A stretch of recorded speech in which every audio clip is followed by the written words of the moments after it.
Watching BBC News, I'm Reged Ahmad. Our top stories. Family of a US student who died after he was jailed in North Korea criticised President Trump for praising Kim Jong-un. Canada clears the way for the US to start extradition proceedings against Huawei's chief financial officer. Beijing is furious.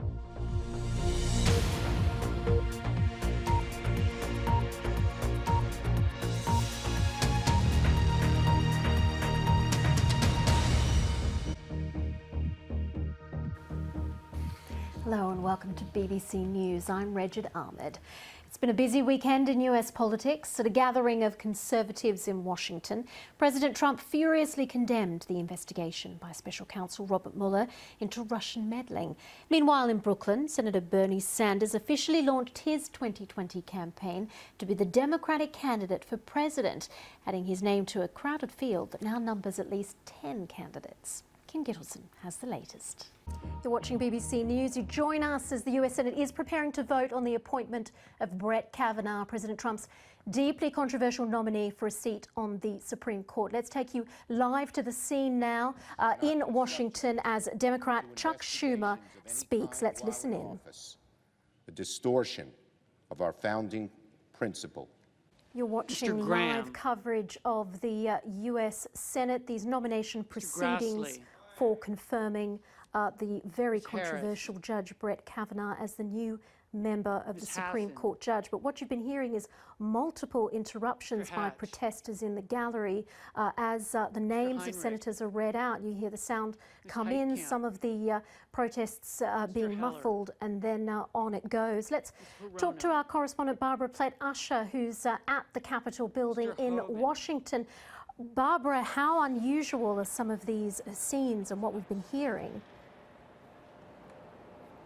Well, all of this is capping what's been an intense and I don't know if you can say unprecedented, but unusual political drama that's played out over the past week or two. That's George Bush Sr., who's died at the age of 94 after serving a term as President of the United States between 1989 and 1993. He's now passed away. That's breaking news if you've just joined us here on BBC World News. He's been waving there. He's certainly ready to be on his way. It wasn't a summit without controversy. President Trump said that North Korea wanted the sanctions lifted, and North Korean officials contradicted that line, saying they wanted some sanctions relief. Of course, Jonathan Head will be live with us from Hanoi in half an hour with all of the latest on Kim Jong-un's trip to Vietnam and the summit. Lights, cameras, awards. It's Hollywood's big night, but who will be celebrating at the Oscars? I'm Tom Brooke and I'll be reporting from Los Angeles, where the 91st Annual Academy Awards are currently underway. Well, let's just bring you some breaking news coming out of the United States. Hollywood's biggest night of the year, the Oscars, has been taking place, and we've actually had another category come up. Roma has won Best Foreign Language Film. We are hearing more and more about the negatives of social media, specifically with Facebook, though. Given what's come out of this study, can Facebook change? Is it possible for those negative elements to be negated somehow? I'm absolutely convinced that Facebook could change. Now in Thousand Oaks, we're seeing the fires burning there. It is threatening the town, and a large part of the town has been evacuated. Brenda Lee Rogers lives in Thousand Oaks, California. She is one of those people that was evacuated last night to Camarillo. That's just a town over, and she joins me now on the line. Brenda Lee, thank you so much for your time. I know this must be a very difficult moment for you. Can you first tell me what you were doing when you found out that you had to evacuate? Last night, we were at the vigil because we have a friend that was killed at the borderline. And my daughter and I came back from that and got back quite late, and we could see the fires glowing on the hillside near our house. See the flames, this horrible, horrible glow, and they were shooting high. It was terrifying. Brenda Lee, you've given us such an evocative description of what it's like to have to evacuate during these fires. I know many others, thousands, have been evacuated. Where are people going? Are there multiple evacuation centres? The IPCC report recommended some far-reaching changes, especially in the way that we use our energy. It was quite profound at the time. Isn't this the report hitting up against reality? There are a couple of countries here, like Saudi Arabia and Kuwait, their entire economic model, practically, arguably, is fossil fuels. Yeah, but there are countries that have historically been fueled by the fossil of this planet. Some might observe from this that making a difference is going to require unprecedented cooperation, global cooperation. If these countries fail to accept this report at the end of this climate talk, how can these countries even be held accountable? Can anything be done?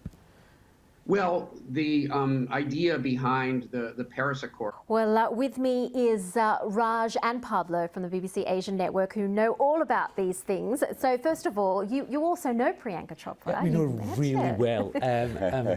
Ever since that she started, and we've interviewed her so many times, we've become friends. And we've even stayed at her house. And Pablo is madly in love with her. He's broken-hearted. My mother really wanted me to marry her. And Priyanka... So every time I met her, I was like, will you marry me? And she's like, yeah. It's been a running joke. It's a running joke. It's a running joke. She's off the market now. Yeah, but I know. It's not happening. Well, for those of you fans of American football in the US, the Super Bowl has been won by the New England Patriots. The Friedman family and their friends were watching the game in Boston, and they're obviously thrilled. They join us now. So, did you ever doubt your team could do it? We never doubted. Great win, great victory. You must be absolutely thrilled. Well, you keep celebrating tonight, and thank you very much for joining us there. Thanks for having us. The Really Friedman family celebrating there. Before we go, here's an extremely rare weather phenomenon, a snow roller created entirely by nature. Scientists say that a combination of wind and the right sort of snow led to it rolling across a field in Wiltshire here in the UK, gathering size as it went. And there are no footsteps or any other sign of human involvement in making it. Pretty amazing. Stay with us. And then Olivia Colman was the other surprise of the night, beating Ben Close to the Best Actress prize. Yes, of course, a big, good night for Olivia Colman. Probably disappointed with the other awards, but she did get Best Actress. Dan Johnson, thank you very much at the Vanity Fair party, where I'm sure things will get underway. And I'm told he's not allowed in, so I'm sure he's disappointed with that. Do stay with us here on BBC News.